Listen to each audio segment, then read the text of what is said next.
Bom dia, ministro Luiz Fux. É um prazer estar aqui nessa audiência pública. Eu cumprimento Vossa Excelência, cumprimento o doutor Alcides Martins, subprocurador-geral da República, e todos os presentes. Também quero cumprimentar na pessoa, então, da presidente do IBCCRIM, Marina Coelho Araújo, que tão gentilmente também se referiu a mim. E, excelentíssimo ministro, eu me apresento aos presentes. Meu nome é Simone Schreiber, eu sou desembargadora federal do Tribunal Regional Federal da 2ª Região.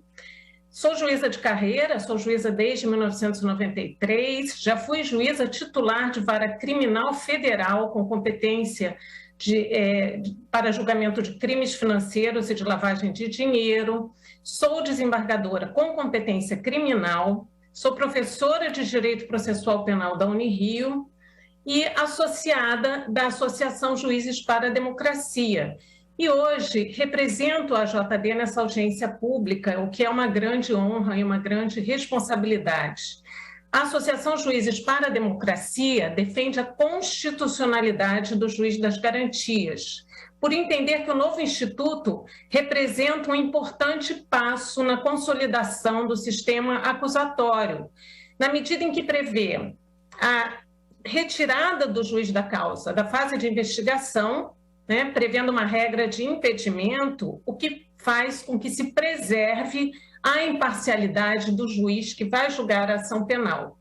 No Brasil, a investigação criminal é conduzida pelos órgãos de persecução penal. O juiz atua tão somente como garantidor de direitos fundamentais das pessoas investigadas, não obstante, sempre que o juiz é chamado a decidir a respeito de uma medida que implique em restrição dos direitos fundamentais dos investigados, ele é instado a formar juízos, ainda que provisórios, perfunctórios, sobre a ocorrência dos fatos criminosos e sobre o envolvimento das pessoas investigadas nesses fatos. Então, para deferir as medidas solicitadas, o juiz tem que afirmar que os elementos informativos até então produzidos corroboram as hipóteses da autoridade policial, do Ministério Público, corroboram o envolvimento daquela pessoa na prática dos crimes sob investigação. Nesse sentido, a JD entende que a atuação do juiz na investigação faz com que crie vieses que prejudicam sua atuação isenta no processo criminal. Não se está afirmando que o juiz que atuou na investigação deliberadamente ou maliciosamente vai prejudicar o réu. A constatação do comprometimento da imparcialidade nada tem a ver, e é preciso que se diga, com a afirmação de que o juiz incorre em improbidade.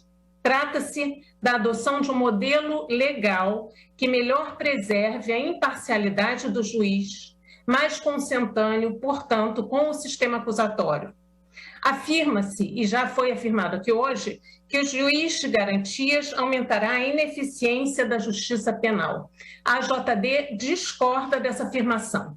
A adoção do juiz das garantias não tornará o sistema mais moroso.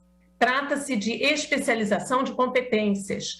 Historicamente, todas as medidas normativas adotadas para especialização de competências e especialização de varas acarretaram na melhora da prestação jurisdicional, não o contrário. Podemos trazer o exemplo da Resolução 314 de 2003, do Conselho da Justiça Federal, que especializou varas federais para julgamento de crimes financeiros e de lavagem de dinheiro. Indiscutivelmente, essa especialização contribuiu para a maior eficiência e qualidade da prestação jurisdicional no julgamento desses crimes. É preciso registrar que os juízes criminais e a Secretaria das Varas Criminais hoje se dividem entre o atendimento das demandas relacionadas com a investigação e o processamento das ações penais. Especialmente as grandes operações policiais sobrecarregam imensamente as varas e, nesse sentido, prejudicam o andamento das ações penais já ajuizadas. Retirada das varas criminais a competência relacionada à investigação, é evidente que os juízes criminais poderão se dedicar mais e melhor ao processamento e julgamento das ações penais.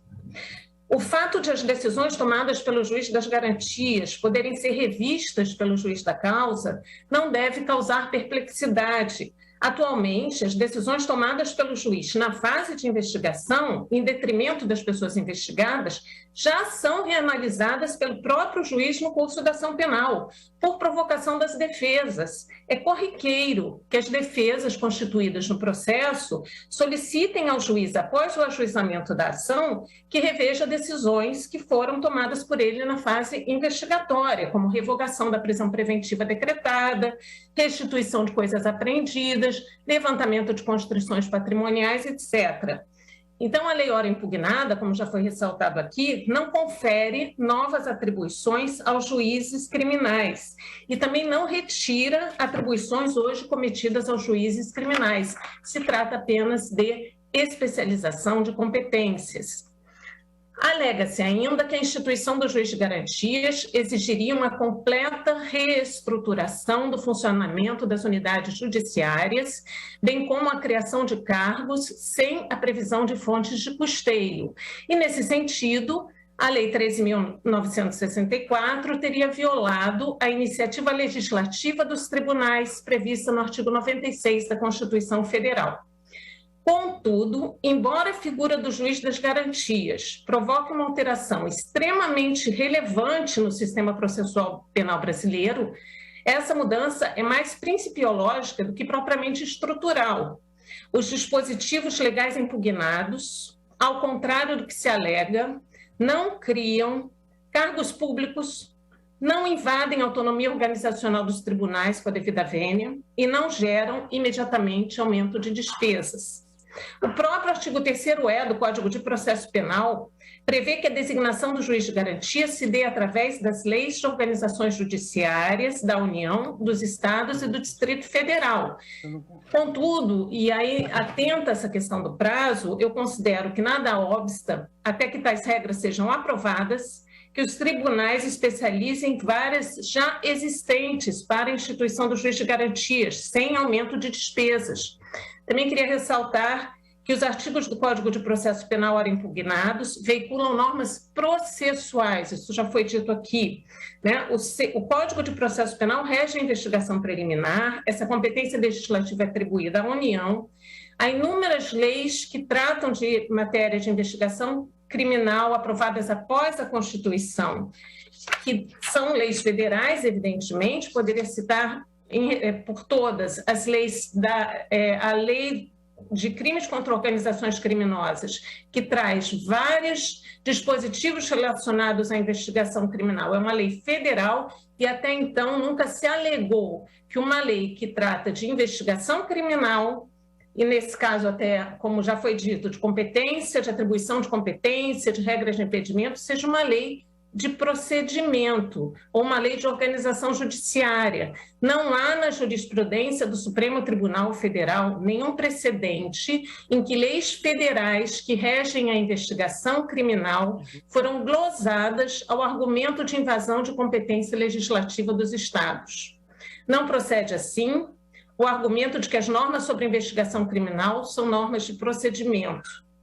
O modelo deve ser implementado em todo o território nacional, cabendo ao CNJ coordenar tal implementação, como fez recentemente com as audiências de custódia. O CNJ pode e deve assumir esse papel de auxílio, supervisão aos tribunais de todo o Brasil, aos tribunais estaduais e federais de todo o Brasil, para a implementação do juiz de garantias. Eventuais dificuldades de implementação do Instituto não dizem respeito à sua inconstitucionalidade. É compreensível a apreensão e resistência às mudanças, contudo, isso não pode nos paralisar. Por isso, a Associação Juízes para a Democracia defende e requer que as ADIs, ora sob apreciação dessa Corte Constitucional, sejam julgadas improcedentes, afirmando-se a constitucionalidade do juiz das garantias. Muito obrigada, ministro Fux. Essa é a minha manifestação.